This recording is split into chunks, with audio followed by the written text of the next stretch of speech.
Burritos were good? It's alright. Today I have the privilege, no, the honor of sitting next to Raul Rai, who, in my opinion, is the hardest working content creator that, I'm going to say, just put this out there, like, that's out there right now. Like, you are working incredibly hard, you have results, you're crushing it, and I'm stoked that you came all the way from LA to be here. Thank you for the high praise. I appreciate that. I don't know if I'm the hardest worker.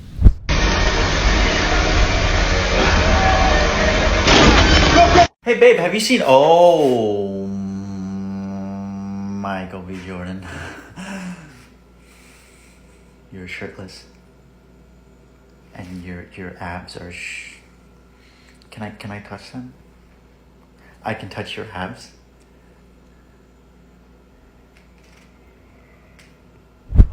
But I am hustling. I don't leave my apartment. This is the first time I've left my apartment. It's beautiful. Fresh air is beautiful. And space, I haven't had this much space in a very long time, so it's very nice. Dude, awesome. Well, cheers. Little water cheers. We took tequila shot. Maybe we did. Okay. So there's so many questions I want to ask you, and you have such an amazing story, and then you have the master plan laid out, and I think a sense of clarity with your direction, like you have intent with all your decisions you're doing.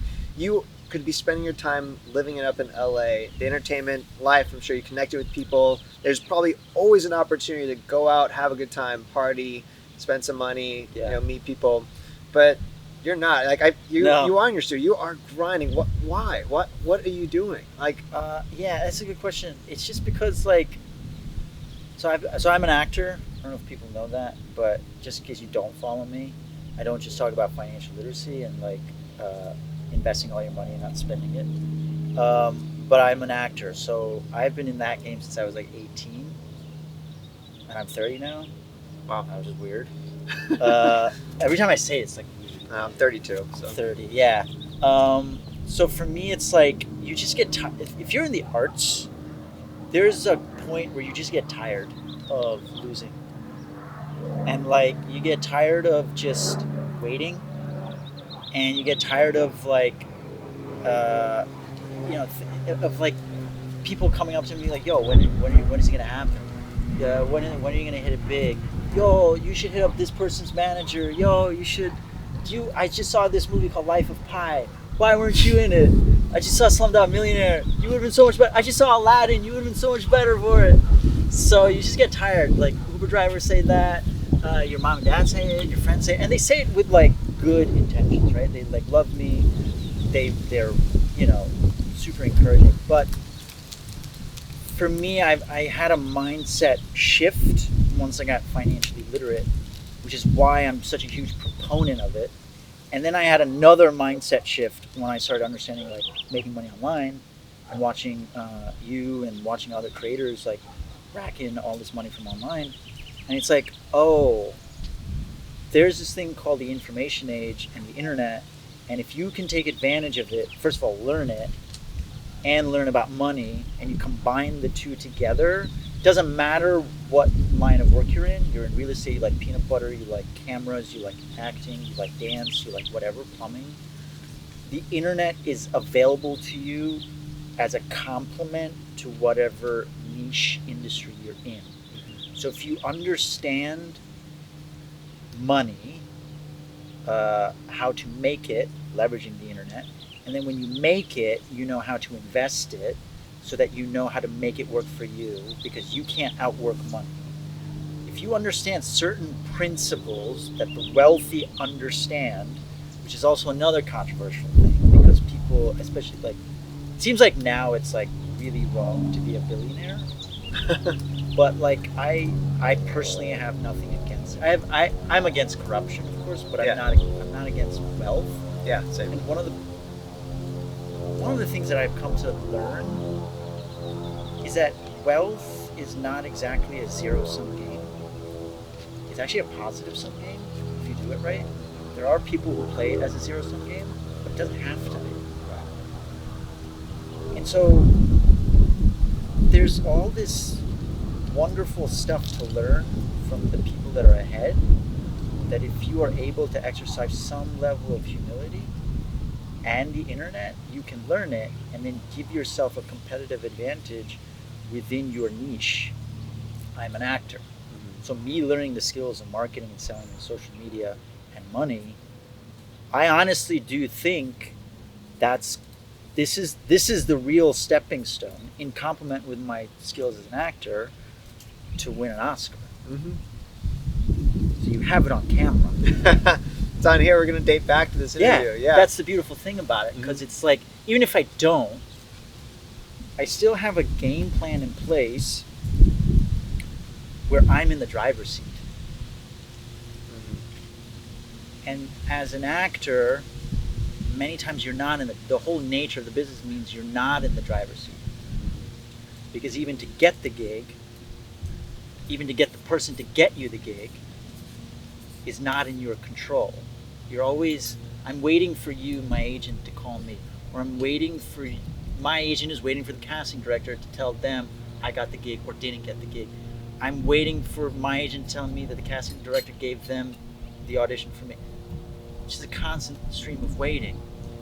And the actors that are like never gonna go out of business, like Tom Cruise, Will Smith, The Rock, probably Jennifer Aniston, Reese Witherspoon, like all these people, they're playing the role of the owner now because they understand it. Yeah. They can.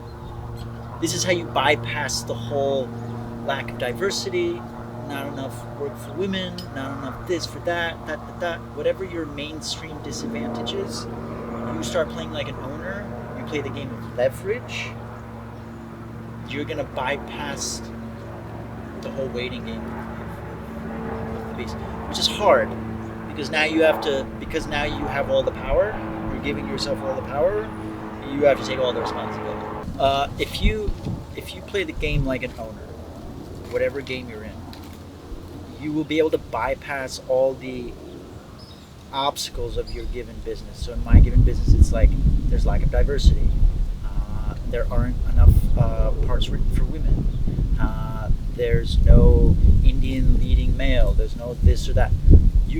I think you can completely bypass this surface level game if you played the underlying game, which actually influences the surface level game, which is the game of leverage.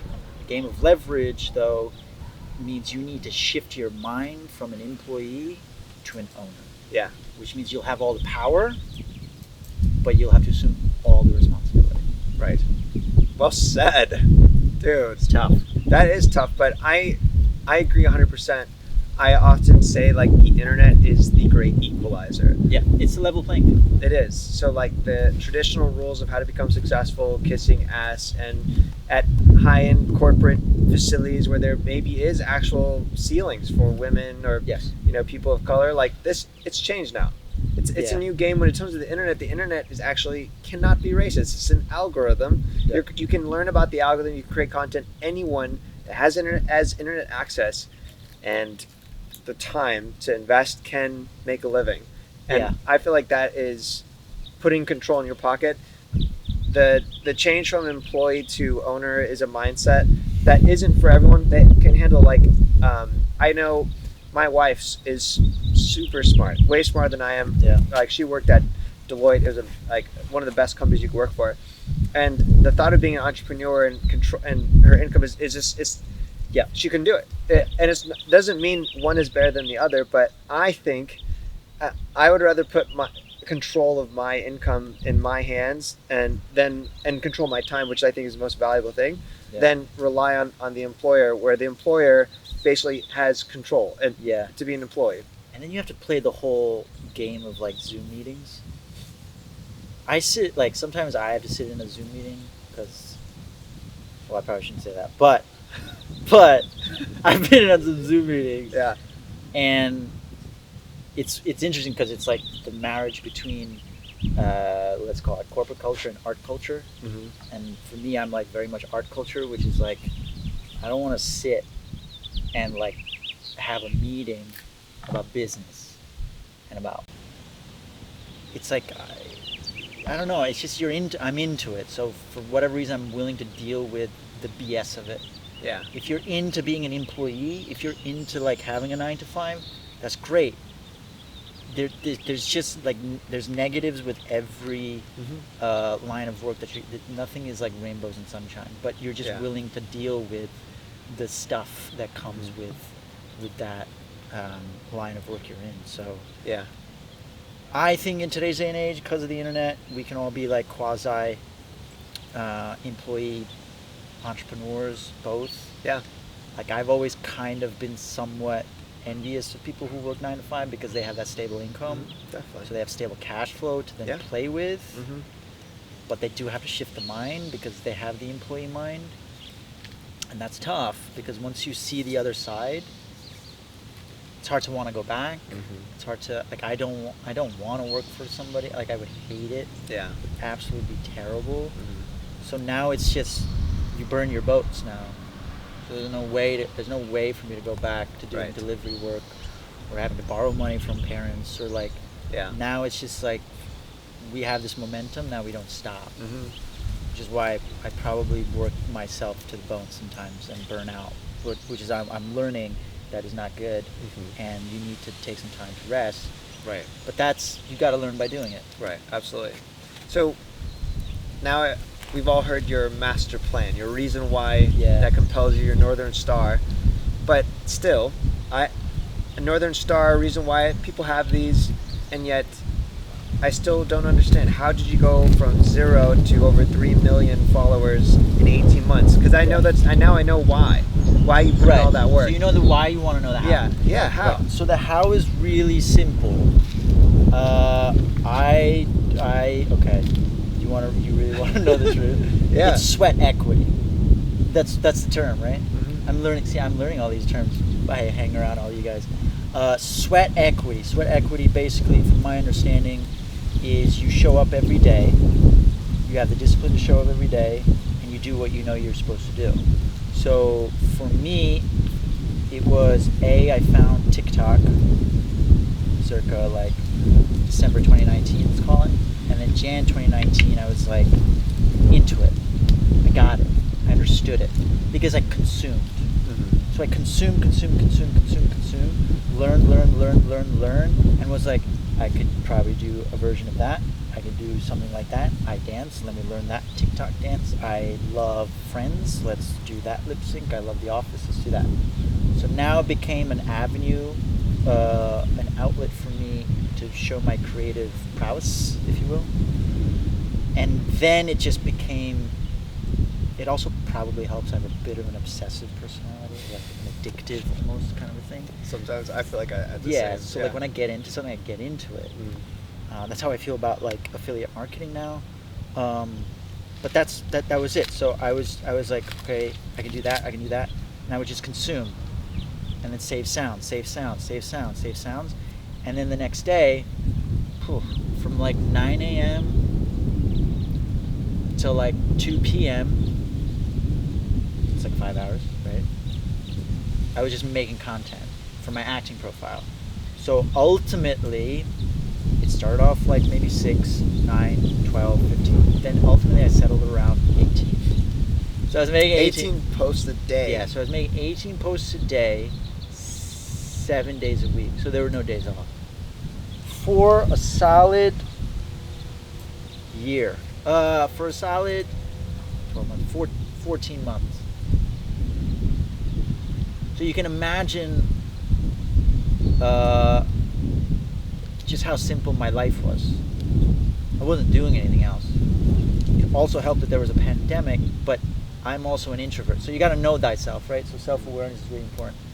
I don't need to be around people as much as other people may need to be around other people, especially if it's for my work. I'm willing to go into a cave. And for a long time, people still make fun of me for it, but for a long time I used to like, I don't know, maybe have some shame about it, or like, is this weird? Is this wrong? Is this? Now I've come to understand that like, what's the point? There's just no reason to worry about it. 100%. Like that's I'm into it. Simplicity of life will save you a lot of headache. Absolutely. If you're willing to accept your version of that simplicity, because if you're not willing to judge yourself, the other people will judge you. But if you're not willing to judge yourself and be like, yeah, I am obsessive about acting, so I'm going to spend 5 hours making content on TikTok. Or I YouTube, can't believe people shamed you for that. That to me, I'm like, that's the grind. Because Right. here's the question I would ask now: Was it worth it? Worth it? Yeah, it's worth it, but you learn a lot, or I learned a lot. I learned that burnout is real, and I have a certain threshold for burning out, and that whatever got me from point A to point B, whatever got me from 0 to, let's call it 3 million, or 2.5 at that time, before I pivoted, or 2.5, it's not going to get me from point B to point C in 2.5 and beyond. So there is a work hard mentality for sure, but there's also a work smart mentality that you have to couple with it.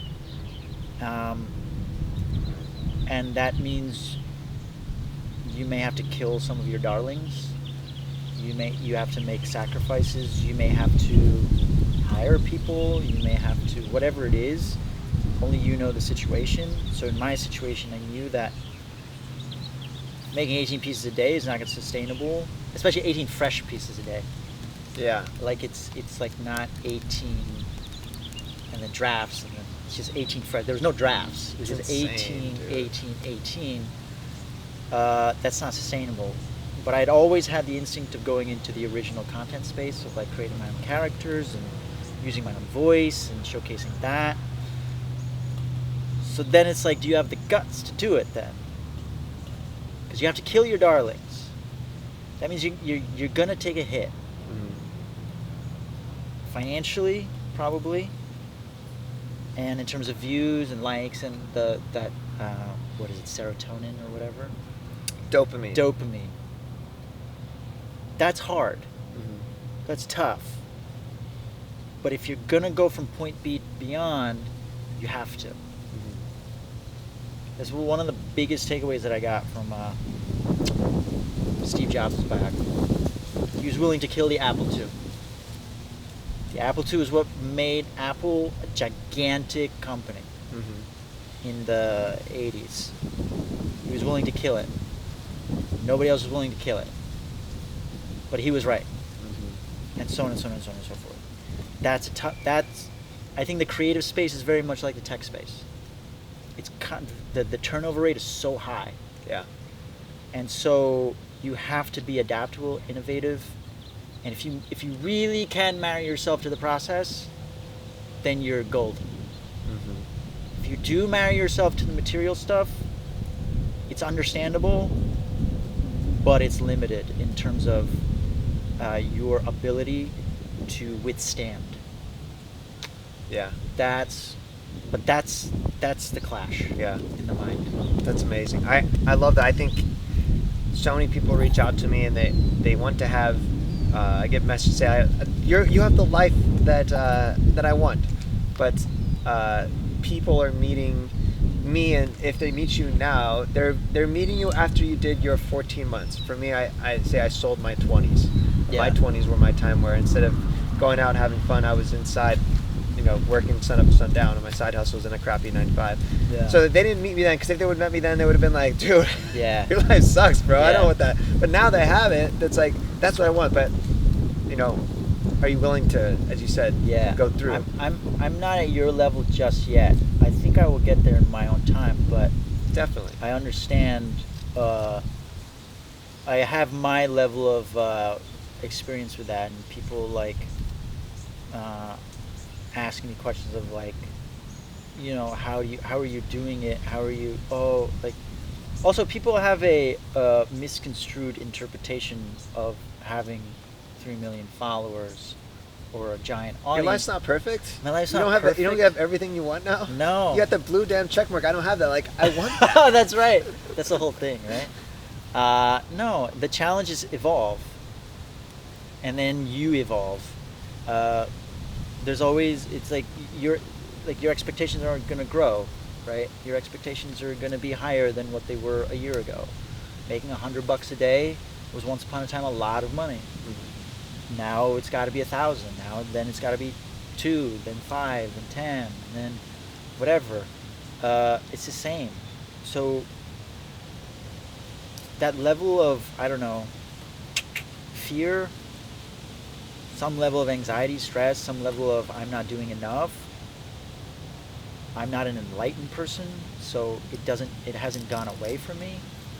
I think there are people who have accomplished great amount of success materially, but have also gotten that spiritual stuff down where they're not tied to it. Mm-hmm. I'm not there yet. I think that will come in retirement. But yeah, what I'm trying to tell people is like it doesn't go away in a way. Like I'm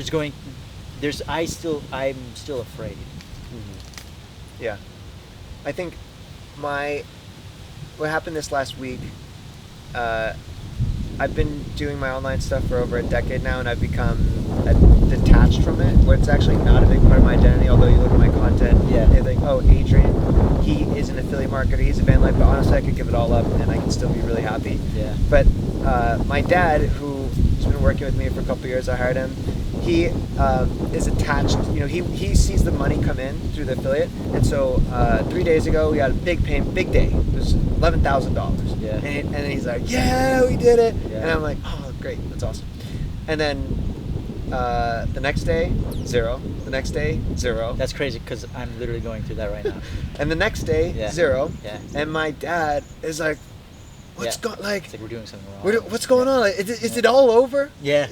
And I'm like, "Dad, they're like, It's the game. it's fine. Like, we're good. Like, we're having a great month so far. Like, it just happens. But like, to be able to detach yourself from, and whether it's money that's from the online marketers or it's checking your phone and always seeing 99 notifications plus, you know, these are all things that I think can be toxic at a point. Yes. You know, if you attach your identity or self-worth to these things, do you think you're at a point right now where, like, you know, your identity is wrapped up in that? And because I also think that could be an advantage. It makes your work great because you care so much. Or like, you know, or do you feel like you're trying to balance it? Because I know there's a lot of people who they're trying to build, and it's frustrating when you're going and you don't have the 99 notifications. Like, oh crap. Yeah, no, I will say I'm not at that point. Just if I'm to be pure, like transparently honest, I'm not there yet. In terms of the content, I've gotten better because I went through that episode of killing my darlings, of being like, okay, I'm not going to make 18 pieces a day. So rightfully so, I'm not going to get as many views, as much money from the creator fund, yada yada yada. Okay. I will say it still does annoy me when posts don't work on my acting side of things. On the Layman investor side, not so much because I'm used to it. I'm just more used to it failing up, down, up, down. Yeah. On the acting side, I'm used to the down to some degree, but I'm getting better at dealing. Like today sucked, I think, in terms of views. And does that affect your mood? Not as much as anymore, but it does annoy me. Of course. In a way.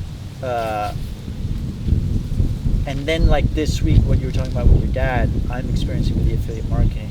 And that really, I want to say like from Saturday, Sunday, Monday was like really bad for me internally. I was like, okay, this is over. It's over. I had a really good run for the last 7 months. It's over. The strategy's dead. People are seeing through whatever it is, and it's over. And then something happens, right? Like you're like, no. We just have to revamp the strategy. If I really believe in the product, or if I really believe in the content, or whatever, you revamp it, and it's all just an opportunity to learn, but to like actually evolve. So the strategy that I may have had for TikTok to grow my profile was very, let's call it beginner. Now I have to mature because the platform is maturing, my audience is maturing, and the stuff that got me from point A to point B is not going to work. So now I have to innovate and go into the riskier space of not lip syncing to other people's stuff that already works, but creating my own stuff that other people will lip sync to. Yeah. With the affiliate marketing, now it's not enough maybe to bring people to the DMs. Now it's like, do I have the guts to then create my own supplemental course in conjunction with the course that I'm affiliate marketing for, and having the courage to be like, okay, I'm not on your level, but I am a few chapters ahead of certain other people. Let's serve those people, and let's not compare me to you. Right. Yeah. If I do this, I'm screwed. No, not necessarily. In a way. You're on your way. But comparing is never, usually never a good thing when you're. But like this is how my mind works. Yeah. You know what I mean? Yeah. Like, there is a high level of insecurity, compare and despair, and anxiety. But because I do it anyways, I'm able to face it and then talk myself through it and be like, oh, this is just an opportunity. When I look back on it, I'll just laugh at it. Yeah. And so when it happens the next time, because it will happen, something will give me anxiety, something will stress me out, something will be like, end of the world, it's over. I'll be like, nope, this is another evolutionary cycle. Yeah.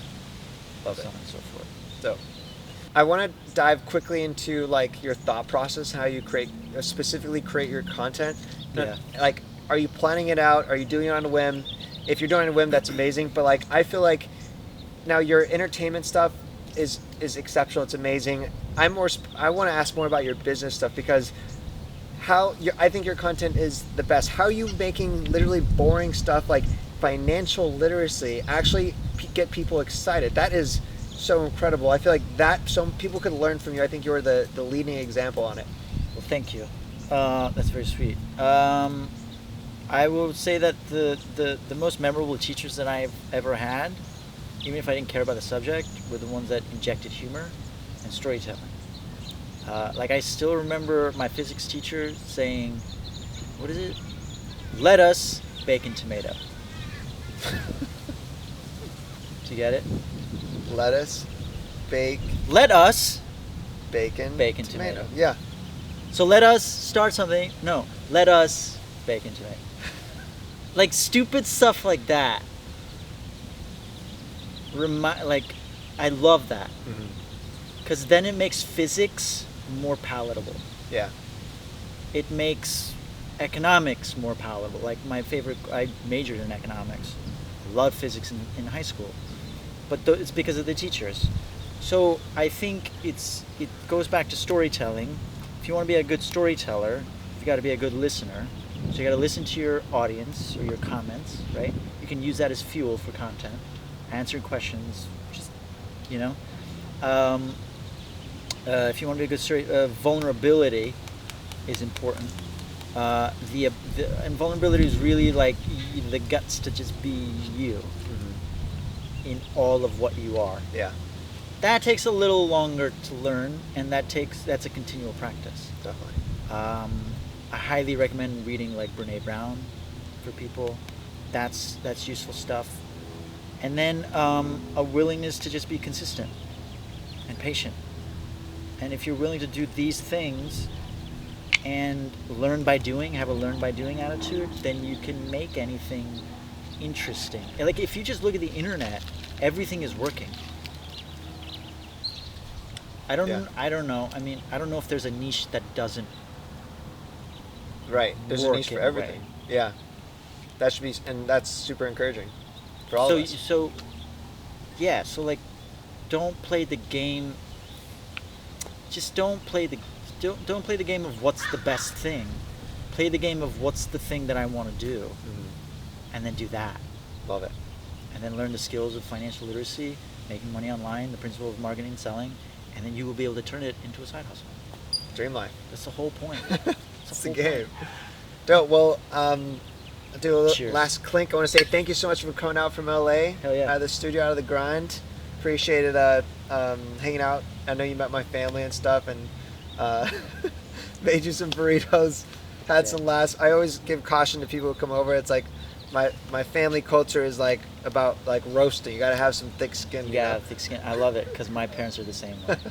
So super dope. Thank you so much. Now, before we peace out, where can people follow you? I know you have a couple places. If you want the entertainment stuff, at the Real Rahul Rai on Instagram and TikTok and on YouTube, and then same platforms for the financial literacy at the Layman Investor.